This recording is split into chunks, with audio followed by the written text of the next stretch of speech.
Hello everyone, welcome back माय channel. तर खूप दिवस झाले मला एअरबड्स घ्यायचे होते, पण काही ना काही कारणामुळे जाता नाही आलं. तर फायनली आज मला टाईम मिळाला आणि आमच्या इथे जवळचं क्रोमाचं शोरूम आहे, तिथे आम्ही गेलो होतो.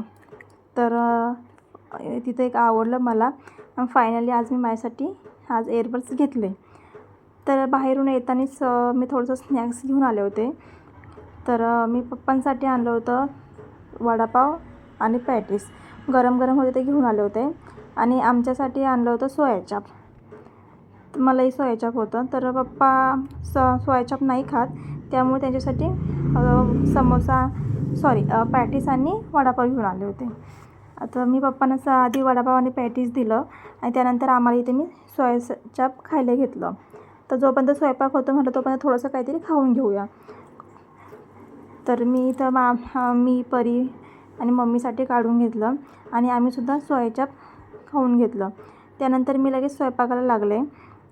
तर झालं असं होतं की आम्ही सोयाचाप खाल्लं, त्याच्या आधी चहा वगैरे पिलेला होता, त्यामुळे जास्त भूक नव्हती कोणालाच.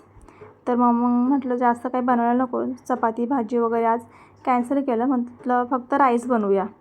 तर ऑलरेडी माझ्याकडं वाटाणा होता, मी सकाळीच फ्रोझन वाटाणा आणून ठेवलेला होता. तर म्हटलं वाटाणा पुलावच बनवूया दुसरं काही बनवण्यापेक्षा. आणि खूप सोपी रेसिपी आहे. ऑलरेडी मी आपल्या चॅनलवरती वाटाणा आणि बटाटा याची रेसिपी टाकलेली आहे. तर मला फक्त राईस बनवायचा होता. तर मी सगळ्यात आधी कटिंग करून घेतली. कांदा चिरून घेतला, टोमॅटो चिरून घेतलं आणि अद्रक आणि लसूण मिक्सरमधनं बारीक करून घेतलं.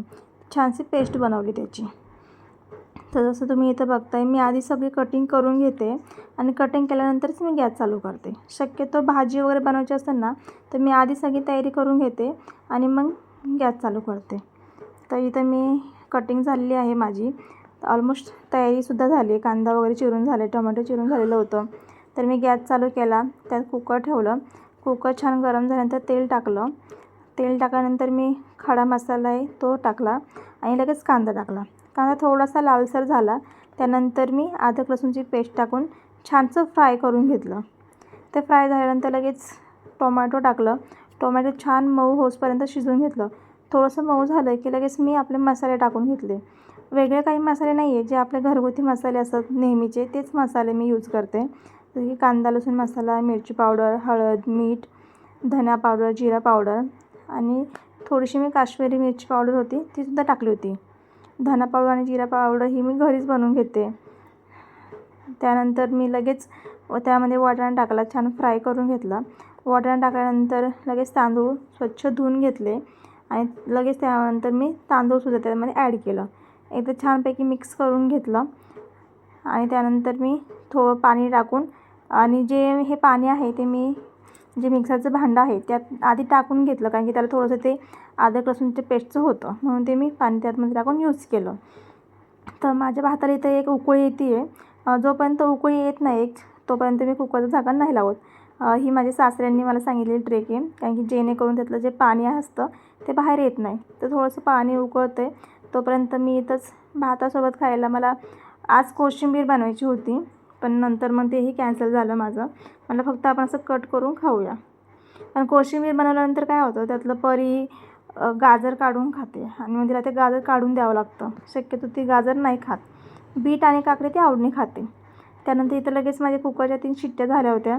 मी एका साईडला कढई ठेवली, तेल टाकलं, तेल गरम होते आणि त्याआधी माझी कटिंगसुद्धा झालेली होती.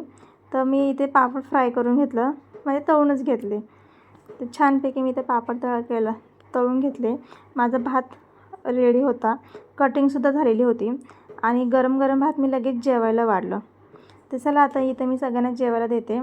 तर आजचा ब्लॉग मी इथंच स्टॉप करते.